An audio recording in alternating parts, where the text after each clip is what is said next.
No niin, tervetuloa kaikki Vodavol-webinaariin.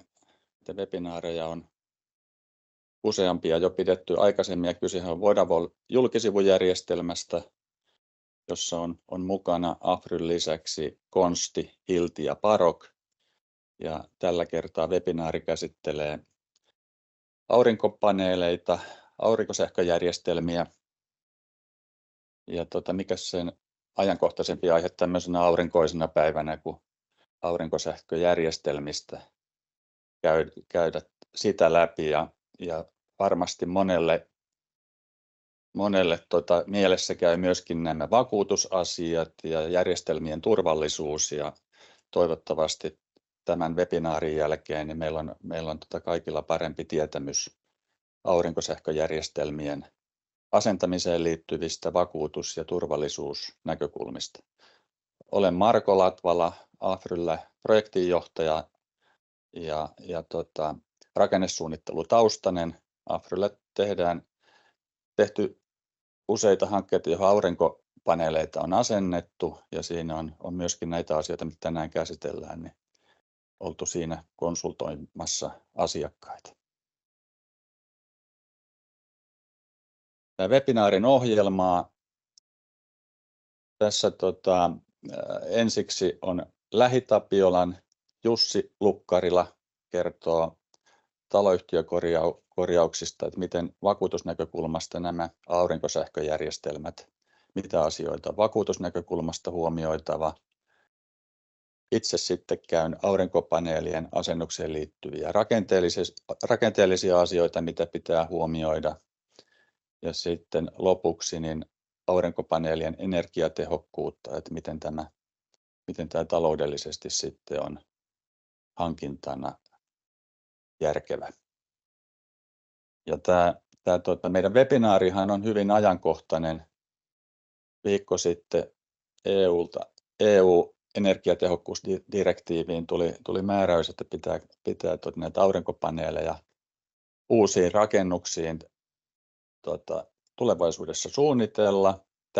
Tämä Suomessa niin tarkoittaa sitä, että meillä on 2 vuotta aikaa tätä kansallista direktiiviä määrittää, eli 2 vuoden päästä se alkaa meillä niin kuin suunnittelijoillakin vaikuttamaan, että näitä aurinkopaneeleja pitää kohteisiin tehdä. Kylläkin mitä on tietoa, että ei siitä Suomen kansallisessa tule määräystä, mutta siinä on niin kuin kuitenkin katsotaan, että miten se on teknisesti ja taloudellisesti niin kuin järkevä, eli siihen perustuen voidaan perustella, että jos kohteeseen ei tule aurinkopaneeleja, mutta kyllä tämä selkeästi suuntaa siihen, että aurinkopaneeleja tulee olemaan kiinteistöissä ihan omakotitaloasuntoja myöden, niin niitä tulee lisääntymään ja silloin on kyllä tärkeää nämä aiheet, mitä tänäänkin käsitellään, niin turvallisuus ja niin rakenteellisesti ja sitten miten nämä vakuutusasioihin vaikuttaa. En ehkä lähde tässä tämä materiaali tulee jakoon, niin voitte tähän tutustua ja tosiaan niin tähdennä vielä, että tässä puhutaan niin kuin EU-määräyksestä, niin ei se Suomessa se tulee olemaan tiettyjä ehtoja sitten milloinka se kuitenkin tulee ajankohtaiseksi. Selvä. Sitten jatketaan LähiTapiola vakuutusnäkökulmasta, niin päästetään lauteelle.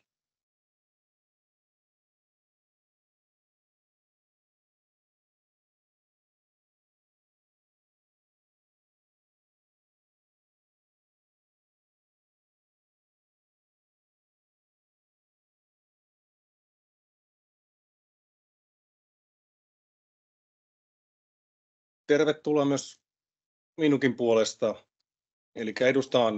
Mun nimi on Jussi Lukkarila ja edustan LähiTapiola suurasiakkaita.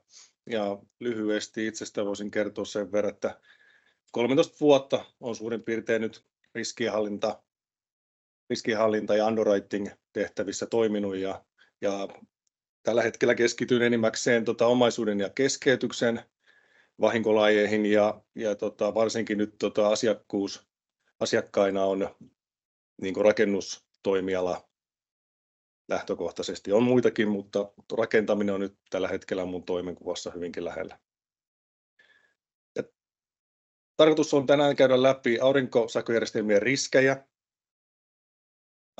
sekä saneerauksien vaikutus vakuutusmaksuihin sekä korvauksiin. Ja lopuksi sitten käydään, jos jää aikaa, katsotaan, niin Asunto Oy:n ja urakoitsijan vakuuttamisvelvollisuuksia saneerausurakoinnissa.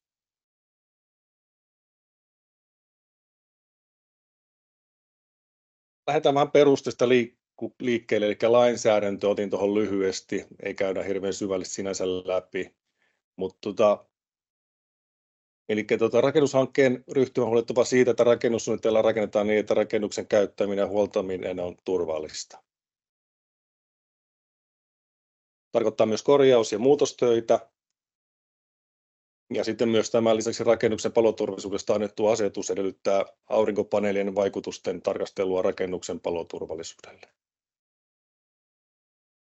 Ja tästä tavallaan päästään heti seuraavaksi tähän kiinteistön omistajan vastuuseen. Eli oikeuskäytännön perusteella tämä tarkoittaa sitä, että kiinteistön omistaja voidaan pitää vastuussa kiinteistöön asennetun aurinkosähköjärjestelmän aiheuttamista henkilö- ja esinevahingoista.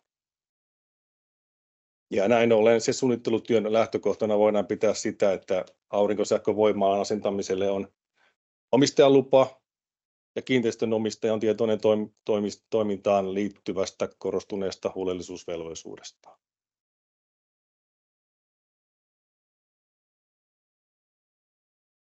Ja ennen kuin hankkeeseen ryhdytään, niin kiinteistön omistaja, niin kuin aikaisemmin tuossa kuvasin, on vastuussa, että suunnittelu- ja asennustyöt tehdään hyvin, aurinkosähköjärjestelmien komponentit vastaa sitä, mitä on tilattu ja vaadittu, ja sitten myös kunnossapidosta, mikä on äärimmäisen tärkeää. Ja käydään tarkemmalla tasolla läpi tosiaan sitä.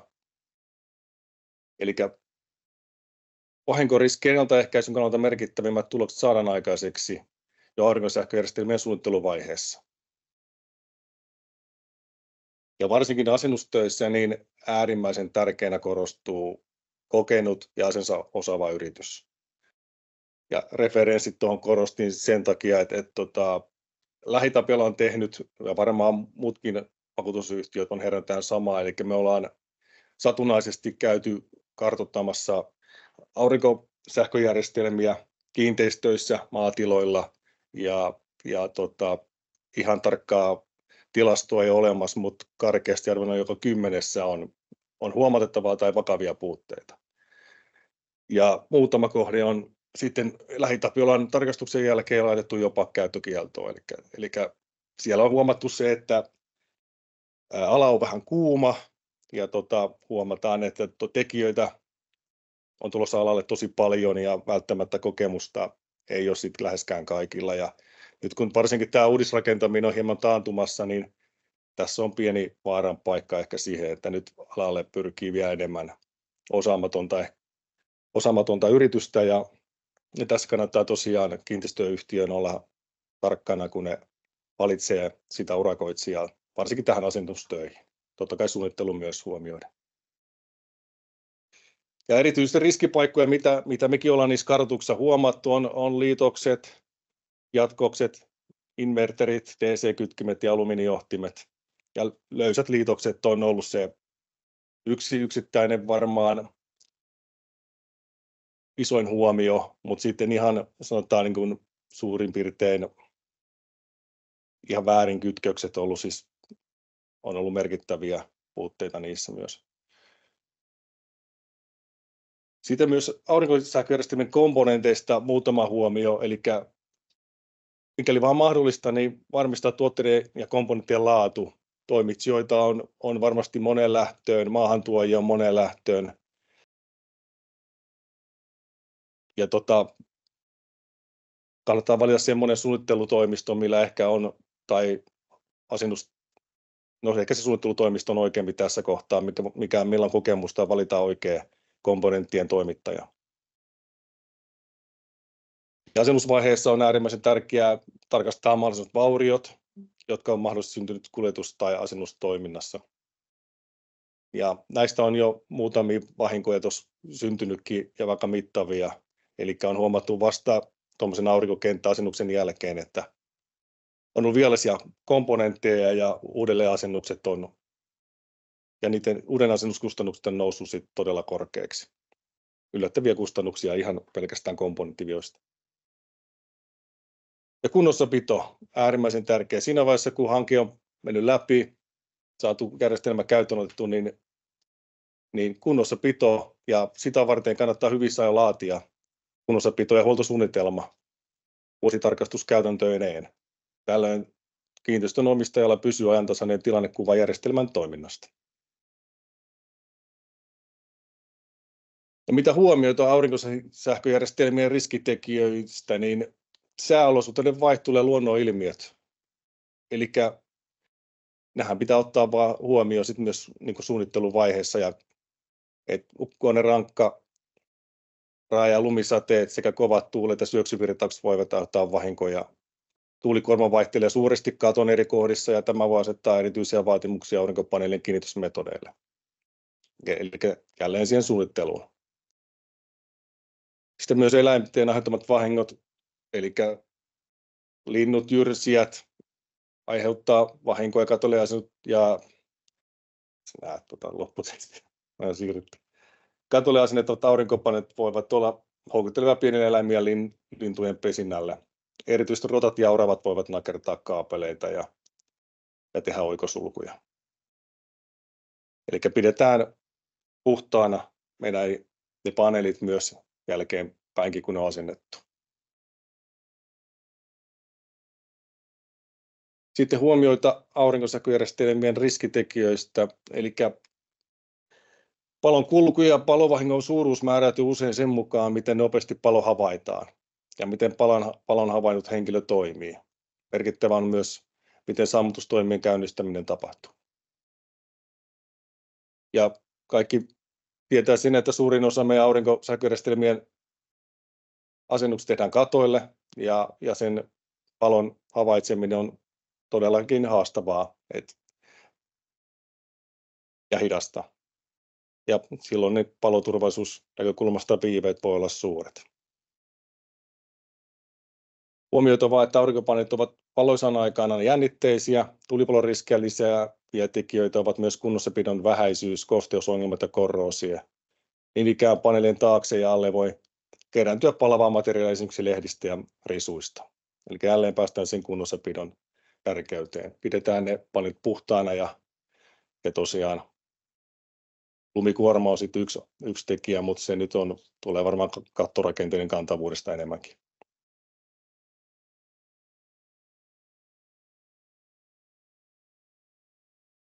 Tämmöisen pienen tutkielman löysin tuolta netin syöväreistä.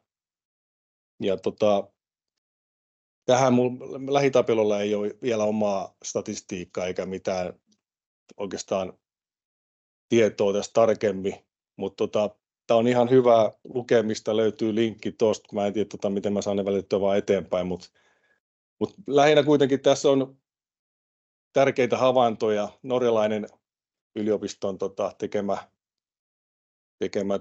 testi, eli pienet muutokset katon ja aurinkopaneelin moduulin välisen raossa voivat aiheuttaa suuria eroja palon leviämisnopeudessa. Jos etäisyys on suurempi, rakenne kestää suuremman palon. Eli hyvin pienillä suunnittelumuutoksilla pystytään rajaamaan sitä palon kulkua siinä paneelissa. Ja kokeet osoittavat, että jos väliä kasvatetaan 3 ylimääräisellä sentillä, paloriski voi pienentyä huomattavasti. Jälleen päästään siihen suunnitteluun. Totta kai paneeleissa on eroja ja Marko varmaan niistä tulee kertoa myöhemmin, mutta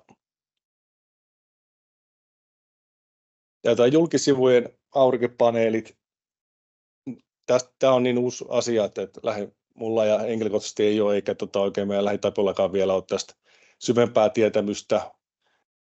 Totta kai meidän tietämys lisääntyy koko ajan, kun näitä rupeaa ilmestymään vaan meidän julkisivuihin. Mut samanlainen huomio, mitä tuossa aikaisemmassakin kalvolla oikeastaan, että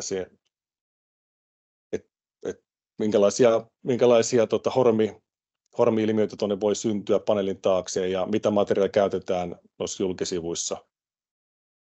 Näissä on omat riskinsä ja vakuutusyhtiöt varmaan yleisesti tulee seuraamaan tämän teknologian kehittymistä ja mitä paloturvallisuusasioita tässä tullaan ottamaan huomioon jatkossa. Mutta tosiaan mulla on hirveän vähän tästä oikeastaan tietämystä vielä tässä vaiheessa.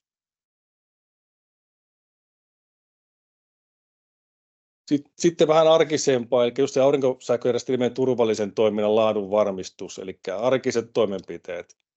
Korostan jälleen kerran, vähän toista jopa itseäni, eli huolehdi-paneelien puhtaanapidosta. Kulmattoman materiaalin poisto, esimerkiksi siitepölylehdet, oksat, lintujen jätökset ja pesät. Talviaikaan aurinkosähköjärjestelmä voi puolestaan edellyttää lumikuorman poistamista. Tarkistuskierrokset tai jatkuva kameravalvonta, lämpökuvauksia kuumien pisteiden hotspottien paikantimiseksi. Ja sitten aurinkosähköjärjestelmää koskevat kiinteistömerkinnät ja varoituskyltit, nämä on pakollisia, eli lyhyt muistutus siitä, eli aurinkosähköjärjestelmä turvakytkimeen on merkittävä kyltinen tarroin vähintäänkin sähköpääkeskuksen ja tarvittaessa myös rakennuksen ulko-ovella. Turvakytkimien sekä jako- ja sähkökeskusten läheisyyteen tulee olla takajännite varoituskyltit, mikäli takaiskuvaara on olemassa. Ja myös sitä dokumentointia ei saa unohtaa.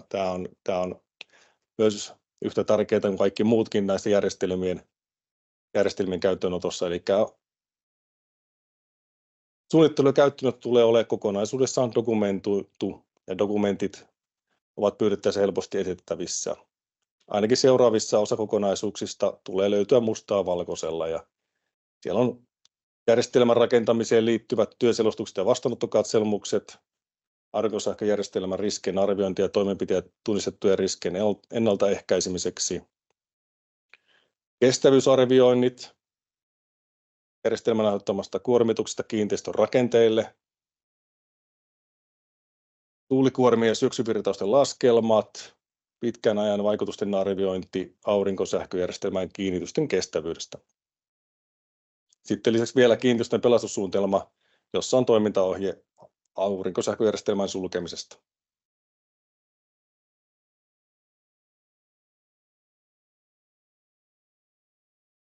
Sitten päästään vähän jopa vakuutuspuolelle. Eli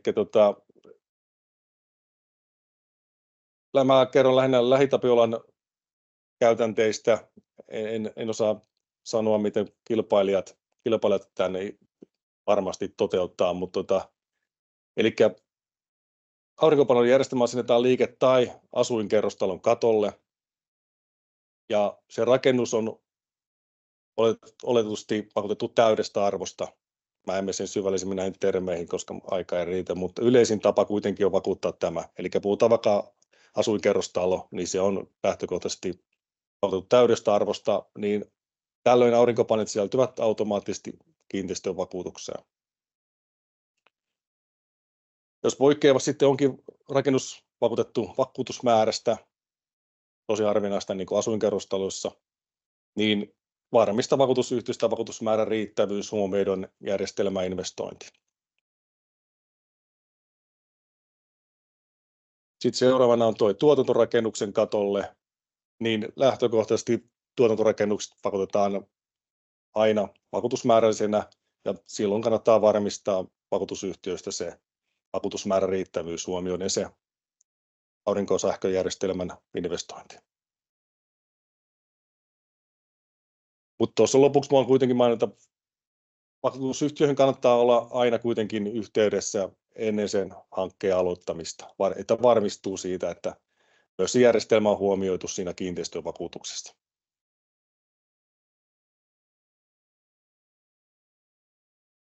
LähiTapiolla on myös tämmöinen aurinkosähköjärjestelmien turvallisuusohje. Löytyy, testasin googlettamallakin aurinkosähköjärjestelmien turvallisuusohje LähiTapiola. Tuossa on muutama linkki ja Itäpiolan yritys Helppi-sivulta löytyy myös muita vastaavia ohjeistuksia. Kannattaa mennä tutustumaan.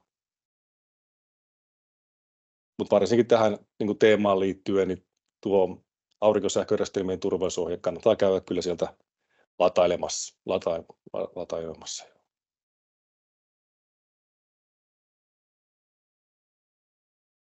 Sitten päästään saneerauksiin. Eli saneerauksien vaikutus vakuutusmaksuihin sekä korvauksiin.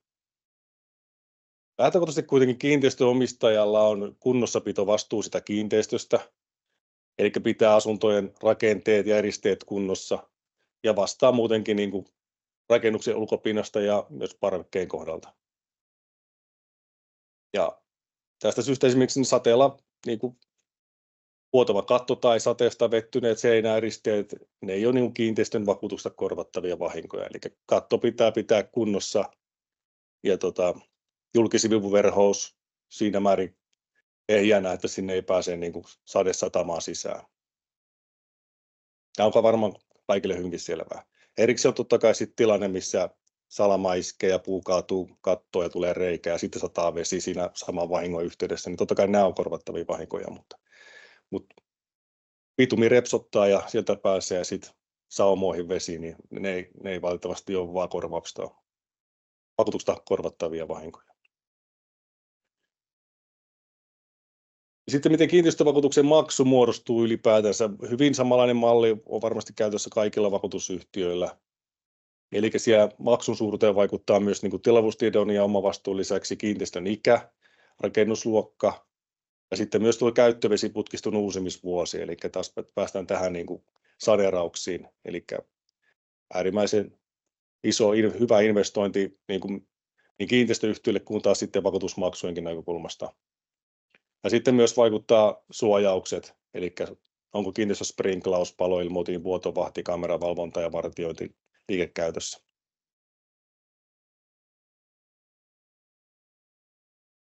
Ja tästä lyhyesti oikeastaan se, että jos kiinteistössä ei ole saneerattu putkia ja putkien ikä rupeaa olemaan plus 30 vuotta, 40 vuotta, niin jokainen vuotovahinko, mikä kohdistuu siihen kiinteistöön, niin se tulee enimmässä määrin sen kiinteistöyhtiön maksuun. Vakuutusyhtiö ottaa totta kai tietyn siivun siitä vastuulleen, mutta enimmässä määrin siirtyy se painopiste sille kiinteistöyhtiölle. Ja isossa, jos kuvitellaan 5-kerroksinen kerrostalo ja ylimmässä kerroksessa tulee vuoto, niin voi kuvitella sen veden valumisen viimeiseen kerrokseen, alimmaisen kerrokseen asti. Ja vahinko voi olla mittava ja kiinteistöyhtiö tosiaan vastaa sitä enimmässä määrin, jos puhutaan näistä vanhoista putkista. Eli kyllä vakuutusyhtiöt sitten myös palkitsee siitä niin kuin myös vakuutusmaksujen ja korvattavuudenkin näkökulmasta, jos ne putkisaneeraukset tehdään ajoissa. Ja sama on tuossa kiinteistötekniikan rikkovahingoissa, eli ikäpoistot tulee sielläkin, eli vakuutusyhtiö on mukana totta kai niin kuin 10 vuoteen asti melkein, riippuen vähän vakuutuslajista ja sanotaan tuotteesta. Et sen takia nämä prosentit on nyt ohjeellisia lähinnä. Ja sen jälkeen tulee se kunnossapidon merkitys taas jälleen kerran, että silloin kun rupeaa olemaan 10 vuotta vanhoja laitteistoja kiinteistössä, niin se kunnossapidon merkitys korostuu. Eli tavallaan se rikkovahingon korvaus niin pienenee vuosi vuodelta, niin silloin se kunnossapidon tavallaan merkitys kasvaa myös niin kuin kiinteistöyhtiön näkökulmasta.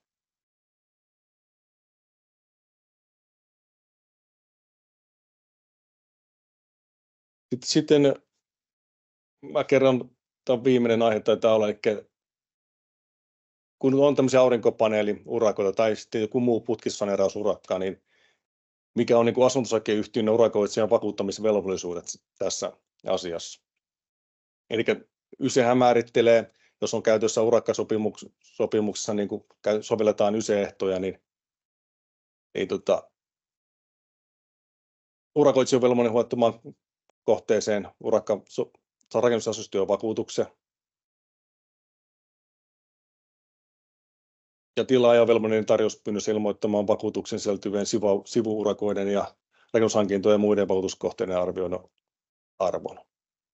Ja sitten myös toiminnan vastuu kannattaa huomioida, eli urakoitsija ottaa myös toiminnan vastuuvakuutuksen.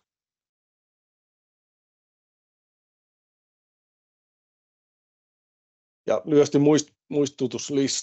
muistilista, eli rakennusasioiden korvaa vahingot ensisijaisesti. Jos ei korvaa, niin korvausta voi hakea vastuuvakuutuksesta. Vastuuvakuutus edellyttää tuottamusta, huolimattomuus, laiminlyönti, jotta vahinko on siitä korvattava. Ja nyt on tärkeitä kohtia tavallaan nyt kiinteistöyhtiöille. Eli saneerauskohteessa on hyvä muistaa tehdä ilmoitus kiinteistövakuutuksen myöntämään vakuutusyhtiön saneeraustöiden aloituksesta ja sen laajuudesta. Ja vakuutusyhtiöllä on oikeus periä tästä riskilisämaksua, eli aina kun saneerataan, niin ilmoittakaa siitä vakuutusyhtiöön. Ja sitten se vaadi urakoitsija toimittamaan todistus vakuutuksen voimassaolosta niin rakennustyövakuutuksesta kuin vastuuvakuutuksesta. Tämä on niin kuin äärimmäisen tärkeää. Niin silloin kiinteistöyhtiö voi olla varma siitä, että urakoitsijalla on tarvittavat vakuutukset vahinkojen varalta. Joo. Mä päättelen, tähän rupeaa aika loppu. Kiitoksia. Jatkan tästä nyt rakenteellisesta näkökulmasta näiden aurinkosähköjärjestelmien asennukseen liittyen. Eli tosiaan niin kuin Jussin esityksissä tuli, niin niitä vesikatoille ja julkisivuille asennetaan. Tuossa kuvassa on kohde, jossa on parveke kaiteisiin asennettu ja on tietysti sitten erityisesti liikekiinteistöissä on näitä erillisiä maatelineasennuksia. Ja niissä on sitten aina, näissä jokaisessa on niin kuin omat asiat rakenteellisesti, mitä pitää huomioida. Siellä on niin kuin vesikattojen osalta, niin siellä on tämmöisiä vastapainoasennuksia, että kohtaisesti kermikaton päälle asennetaan suoraan. On kattopollariasennuksia, eli sinne tulee ihan omat kannatukset sieltä kantavasta laatasta ja siihen sitten rakennetaan kehikko näille aurinkopaneeleille. On sitten verhouksia, esimerkiksi peltikatto, johon tulee puristuskiinnityksellä, tulee kattoverhoukseen paneelit. Ja julkisivussa sitten on julkisivujärjestelmiä, joiden runkoon tai kaiderunkoihin niin aurinkopaneeleita voidaan asentaa. Mutta mitä sitten näissä rakenteellisesti on huomioitava? Mä olen tässä nyt neljä asiaa, niin kuin, mitä kannattaa huomioida. Eli toivottavasti tämän webinaarin kautta Jussi toi näitä riskejä, mitä oli niin kuin tuolla sähköpuolella. Sähköpuolesta erityisesti voi sanoakin, että mitä tiedetään aurinkopaneelien aiheuttamista vahingoista. Lähinnä ne on tulipalovahinkoja silloin on ollut, niin kyllä siellä niin kuin lähtökohtaisesti on aiheutunut virheellisistä sähköasennuksista. Eli ne on aiheuttanut sitten oikosulkuja ja tulipaloja, mutta sitten rakenteellisesti on kyllä asioita, mitkä kannattaa huomioida. Ja mä oon tähän nyt kerännyt 4 asiaa, eli kun miettii siihen kiinteistöjen aurinkopaneelien asennusta, niin kyllä mä lähtisin ensimmäisenä miettimään, vaikka äkkiä on mielessäni energiasäästöasiat, niin pysähtyä miettimään, että mikä siinä kiinteistössä on nykyisen vesikaton kunto. Eli tässä nyt on otettu esimerkiksi kuntoarvioissa näitä kuntoluokkia 1–5, niin kuin tässä näkyy, niin kyllä ne pitäisi tuolla vihreällä.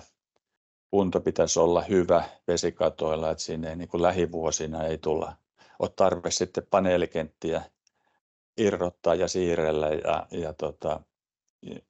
sen tulevan kattoremontin takia täkkiä siinä sitten niiden vuosien säästöt menee ja muutenkin, jos siellä on sitten vuotoja tulee, niin hankaloittaa niiden vuotojen etsimistä. Tämä on yksi, että kannattaa ajoittaa se aurinkopaneelien asennus sitten, että se vesikatto on joko juuri remontti tehty tai sitten käyttöikä on riittävästi jäljellä. No sitten toinen on tämä kantavuusasia. eli aurinkopaneeleita kun vesikatoille laitetaan, niin se tuo vesikatolle kuormitusta, että jos on niin kuin tasakatto ja siellä tuolla aurinkopaneelit semmoiselle optimaaliselle kulmalle laitetaan, niin siinä pitää huomioida.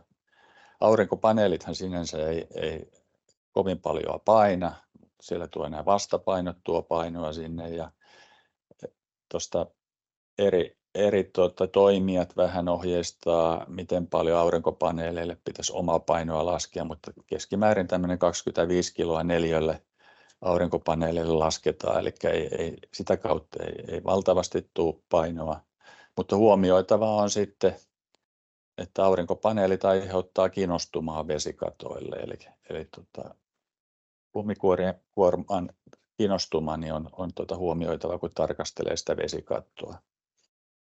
Että tätä kautta, niin kun miettii saneerauskohteita, niin optimaalisin kohdehan on sinänsä tämmöinen on papukatto betonipintalaatalla, joka päätetään tehdä energiakorjaus ja yläpohja puretaan ja sinne tulee villaeristeet ja se itse nykyinen kattorakenteen paino keventyy, niin silloin aurinkopaneelien tuomat lisäkuormat, niin tilanne ei kohteessa muutu.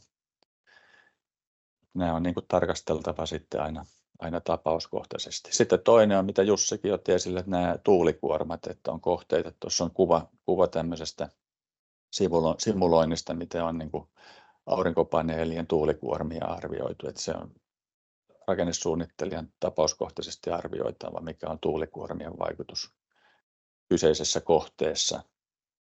Ja sitten nämä lumikuormitukset tietysti vaikuttaa, mitä siinä arvioidaan, niin missä päin Suomea kohde on kyseessä.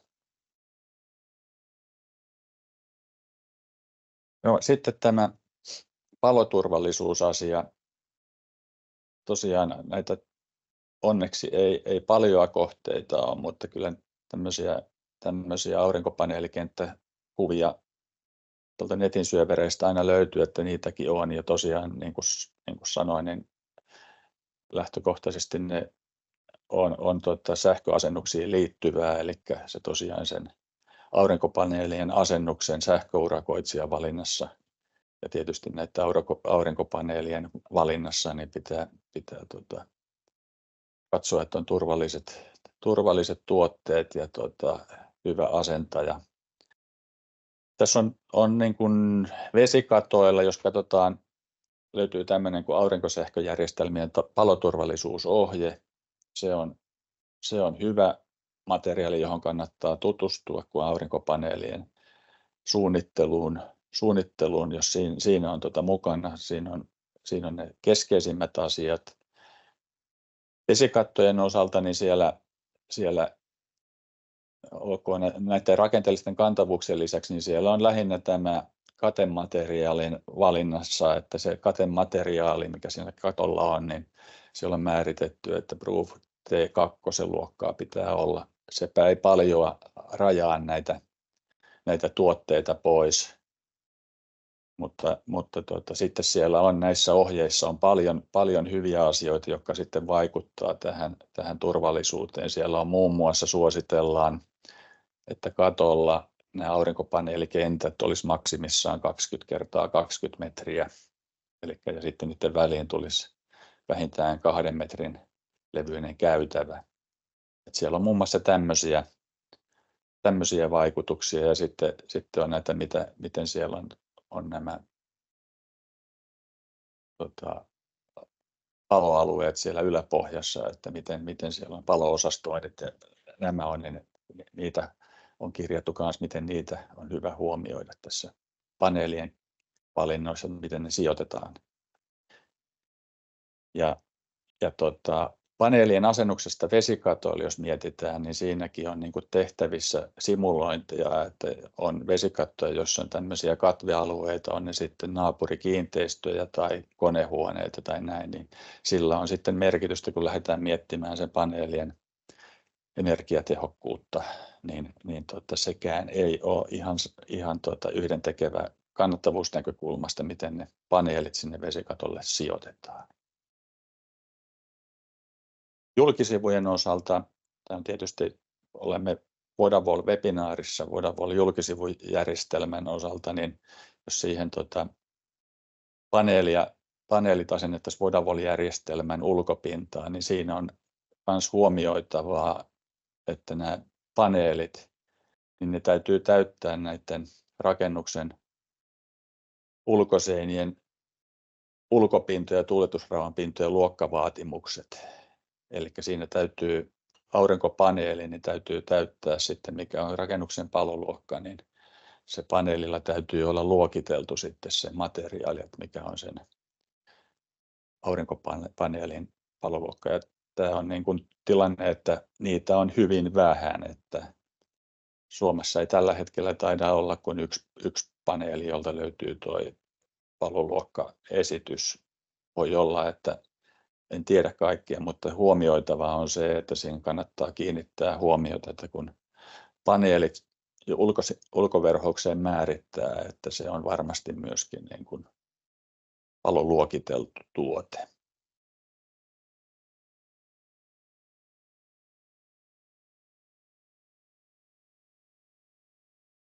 No sitten siihen suunnitteluun, siinä täytyy kiinnittää tosiaan huomiota, että se oikeastaan lähtee siitä, mikä oli ykköskohtana, että onko se kohde yleensä, jos miettii vesikattoja, että onko se kohde sellainen, että siinä kannattaa tässä yhteydessä katon kuntoon nähden ne asentaa ne.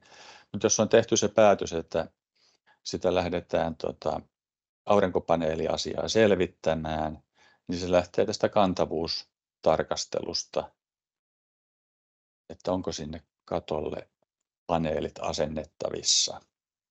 Ja sitten on tämä aurinkopaneelikenttien sijoittelusuunnittelu, miten ne sijoitetaan vesikatolle. Ja kantavuustarkasteluun liittyen mietitään ne rakenteet. Se voi olla, että siinä vaikuttaa sitten, niin kuin edellä kävin läpi, että voiko ne paneelit laittaa suoraan katteen päälle vastapainoilla vai onko mietittävä tämmöistä erillistä kannatusta esimerkiksi kattopollareiden varaan. Ja sitten kun on päätetty, että aurinkopaneelit kohteeseen tehdään, niin siihen suunnitteluun kannattaa kiinnittää huomiota.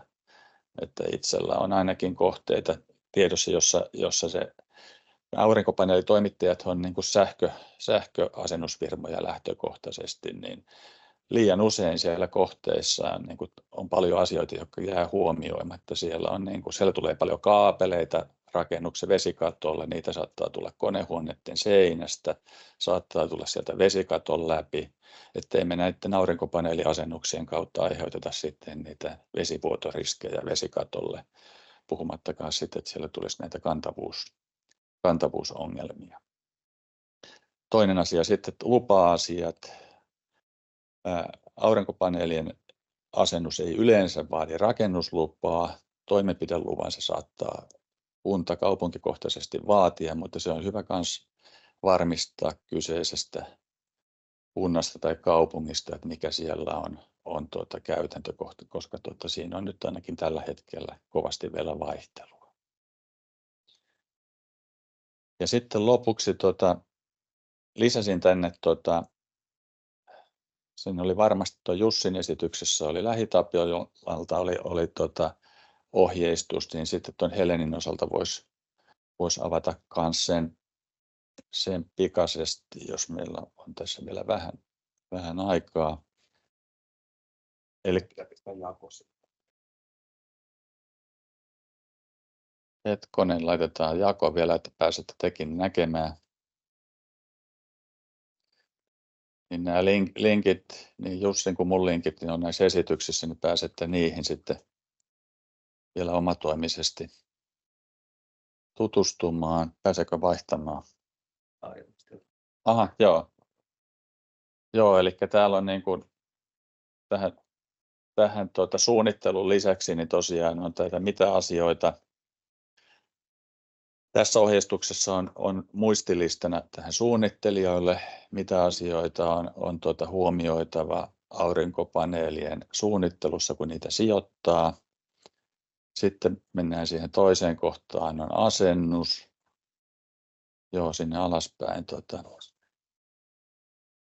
niin täällä on tosiaan siihen sähköasennukseen liittyviä ohjeistuksia. Ja sitten tosiaan käyttöönotossa, niin siellä on näitä tiettyjä varoitusmerkintöjä pitää olla.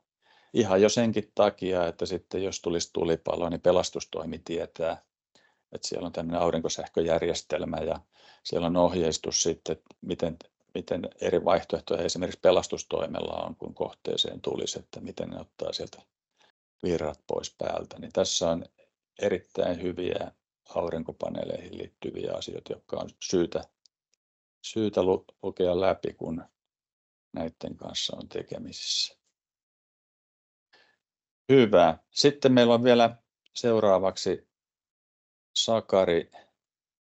Sakari pitää näihin energiatehokkuuteen liittyen, niin oliko Sakari siellä linjoilla? Juu, täällä ollaan. Joo, jaetaanpa sitten Sakarille vielä. Joo, mä avaan kohta PowerPointin tuosta esitykseen, niin eka ehkä vähän ensin itsestäni, eli olen tässä EIFRillä, vedän energiaprojektien tiimiä ja kokemusta on sitten useammalta vuodelta näistä Sakari, sun ääni hävisi nyt. Ahaa, okei, painoin vahingossa tuon mikin kiinni. Niin joo, nyt kuuluu taas, kiitos. Joo, niin eli tosiaan oma kokemus tässä energiapuolella niin on useampia vuosia ja sitten korjausrakentamisen puolella kokonaisuudessaan niin kuin valvontaa, suunnittelua ja projektin johtoa niin on sitten pitkälle toistakymmentä vuotta. Mutta mennään tämän päivän agendaan. Hetkinen, mikäs nyt näkyy väärä slideshow, eli vaihdetaan vielä. Kokeillaan uudestaan. Ei se taida. Se ei taida esitysnäkymän ja tuon show-näkymän välistä, niin tässä on siellä hiiren oikealla päivällä siellä. Siis hetkinen. Hide presenter view. No niin, näkyisiköhän kohta paremmin.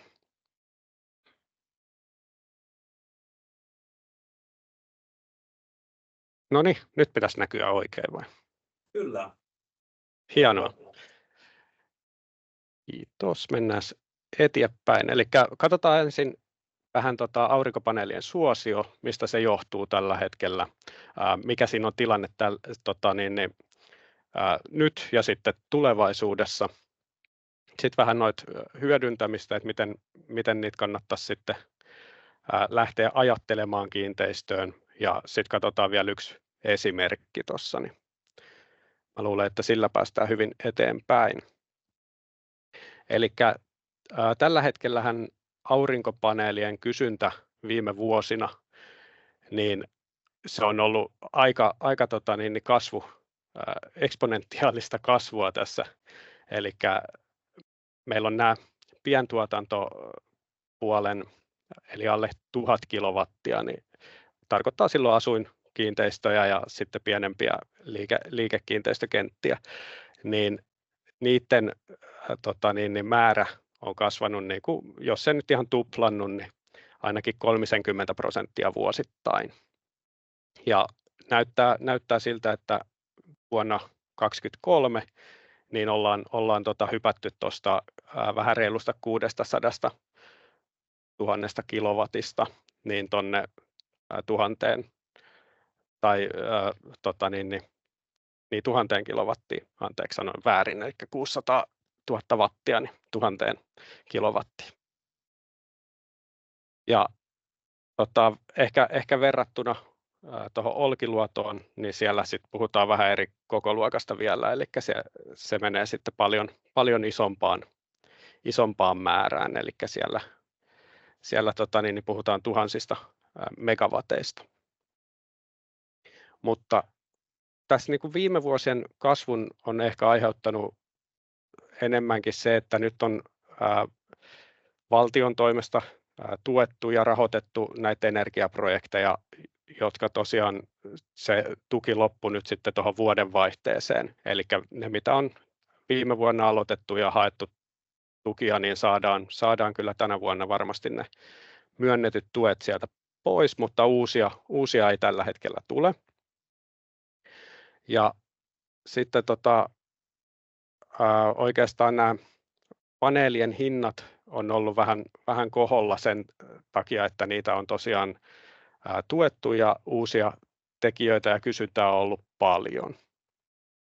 Mutta nyt tämän vuoden aikana, kun on nämä tuet oikeastaan laskenut tai niitä ei enää myönnetä, niin sitten taas nuo hinnatkin on tullut sitten alas.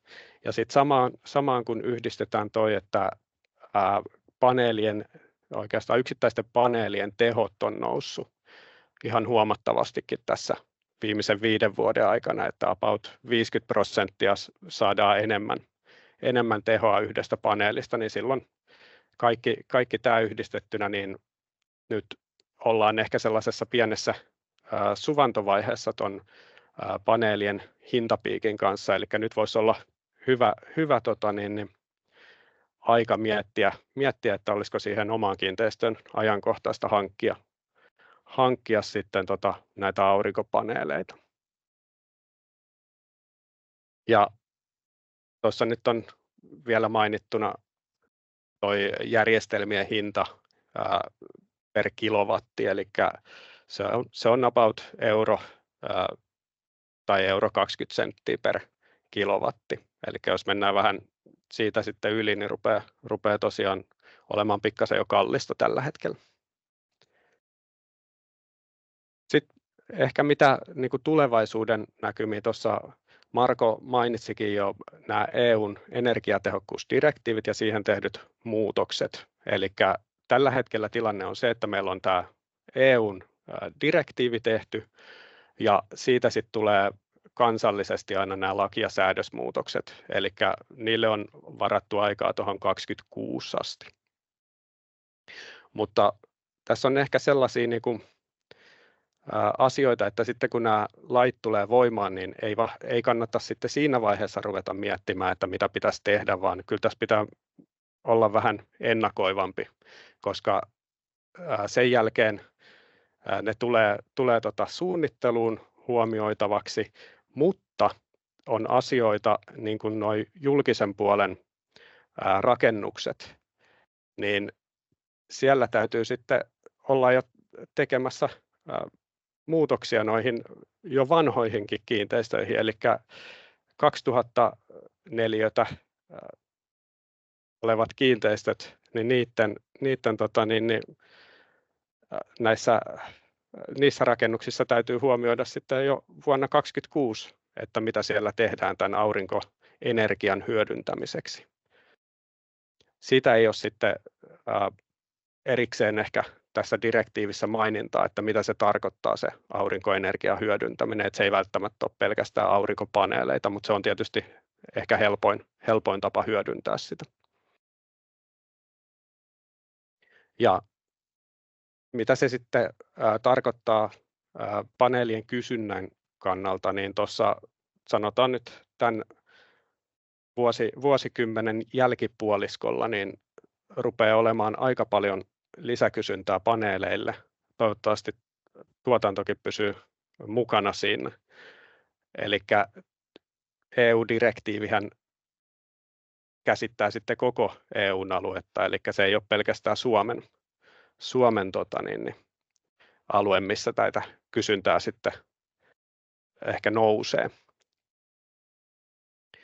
Ja sitten tietysti tuossa asuinkiinteistöissä, niin siellä täytyy sitten olla kaikissa rakennettavissa niin vuoteen 2029 mennessä huomioitu nämä uudet säädökset.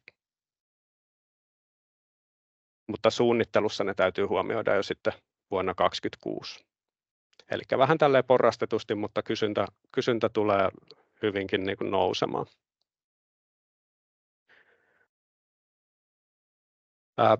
Mikä toinen asia tässä on nostanut aiemmin näitä kysyntöjä aurinkopaneeleille, niin on tietysti sähköhinta.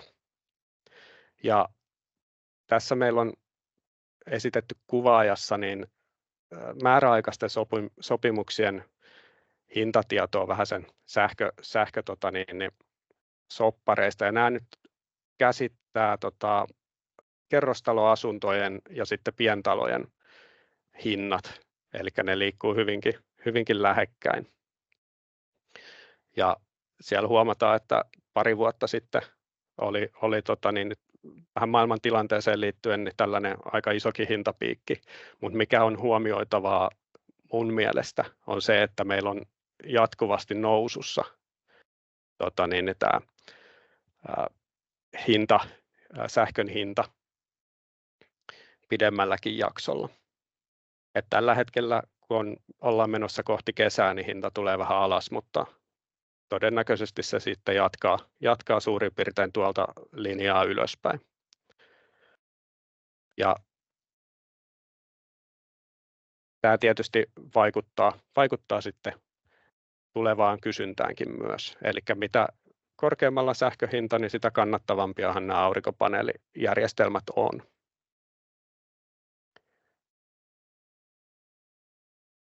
No mitä se tarkoittaa sitten esimerkiksi näissä päiväkohtaisissa hinnoissa, sähkön hinnoissa, niin se hintapolitiikka menee niin, että aamulla noin 8 aikaa niin sähköhinta nousee vahvasti ja sitten se lähtee laskemaan vasta niin kuin 12 tunnin päästä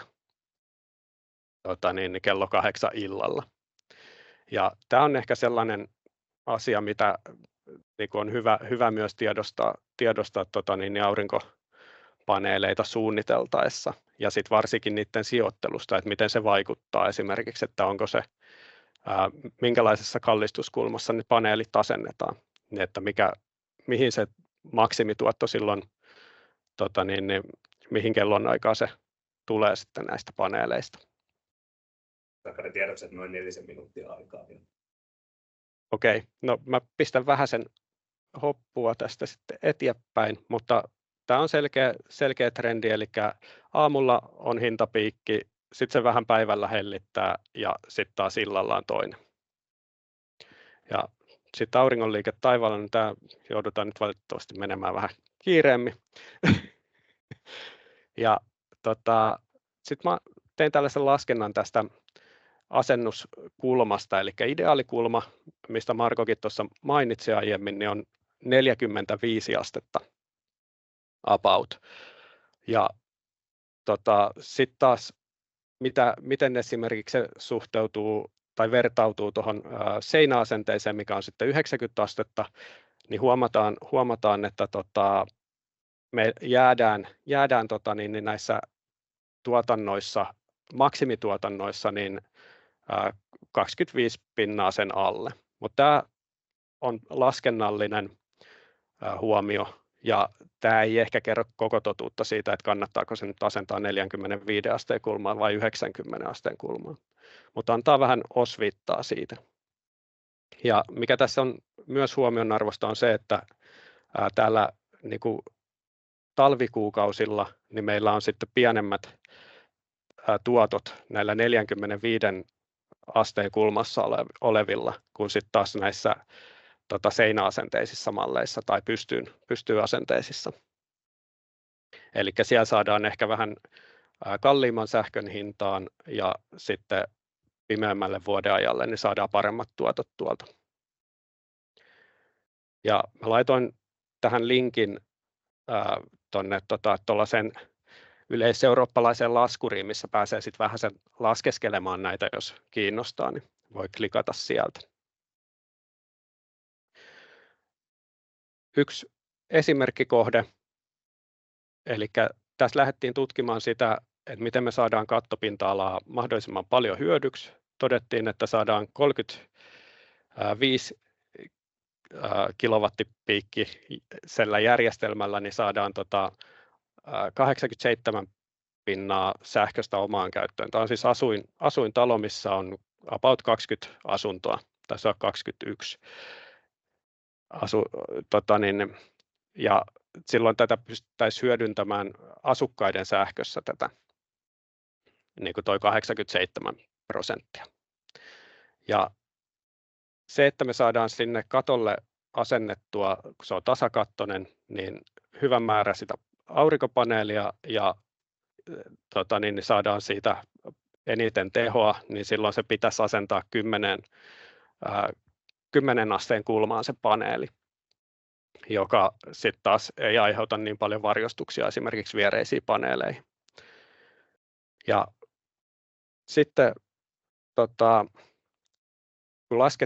laskettiin tätä kokonaistuottoa tälle paneelikentälle, niin päästetään se 28 000 kilowattituntiin vuodessa. Ja se on noin 10% sitten tuon kiinteistön kokonaissähkökulutuksesta. Ja takaisinmaksuaika näillä hinnoilla oli 11-12 vuotta. Ja tästä nähdään, että se osa siitä tuotosta tulee tuonne kesäkuukausille ja aika vähän sitten saadaan täällä helmi, tammi, maalis, marras ja joulukuukausina, jolloin myös tällaisella 10 asteen kattokulmalla, niin siellä on, tai katolle asennettuna, niin siellä on myös sitten lumikuormaa, eli nämä tuotot voi olla ihan täysin nolla siellä. Mutta mitä sitten vaihtoehtoisesti, jos se asennettaisiin seinälle, niin meidän kokonaistuotto jää pikkasen pienemmäksi, mutta se, miten se jakautuu, se tuotto niin kuin tasaisemmin ympäri vuoden, niin on erilainen. Tai se on ehkä niin kuin parempi, eli silloin meillä on esimerkiksi tuolla helmi-maaliskuussa, niin meillä on huomattavasti enemmän tuottoa siellä kuin verrattuna siihen katolla tuotettavaan, mikä on 10 asteen kallistuksessa. Ja tämä on ehkä sellainen asia, että kannattaa, jos on mahdollista asentaa seinälle, niin kannattaa ottaa se yhdeksi vertailuvaihtoehdoksi, koska tämä saattaa olla taloudellisesti huomattavasti järkevämpi sille yhtiölle ja asukkaille tai liikekiinteistölle. Eli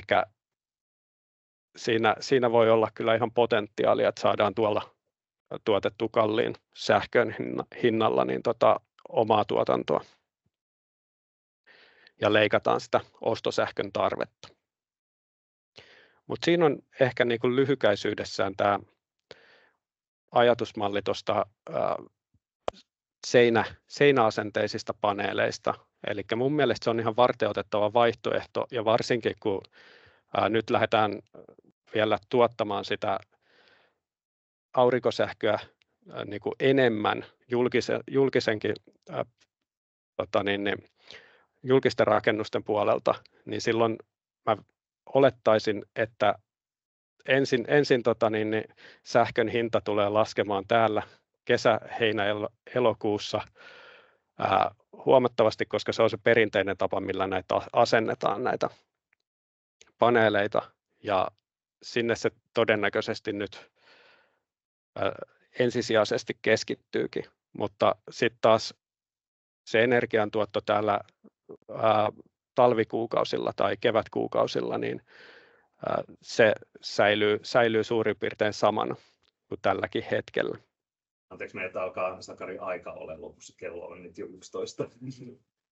Hyvä. Oikeastaan mulla ei ollut tässä enää kuin yhteenveto, ja mä tässä kävinkin nämä asiat lävitse, ja sitten täällä on vielä kuvana, minkälaisia pystyasennuksia voisi tehdä esimerkiksi vesikatolle. Mutta kiitos tästä, ja toivottavasti avasi hieman tätä eroa kattoasenteista ja seinäasenteisten puolesta. No niin, kiitoksia, ja kiitoksia kaikille webinaarikuuntelijoille mielenkiinnosta. Niin kuin nähtiin, niin paljon asioita aurinkosähköjärjestelmien asennuksiin liittyen, mitä on hyvä huomioida. Toivotaan, että saitte tästä niin kuin ajatuksia ja kiinnostuksen aurinkosähköjärjestelmiin. Ei muuta kuin aurinkoista keskiviikkopäivän jatkoa kaikille. Kiitoksia.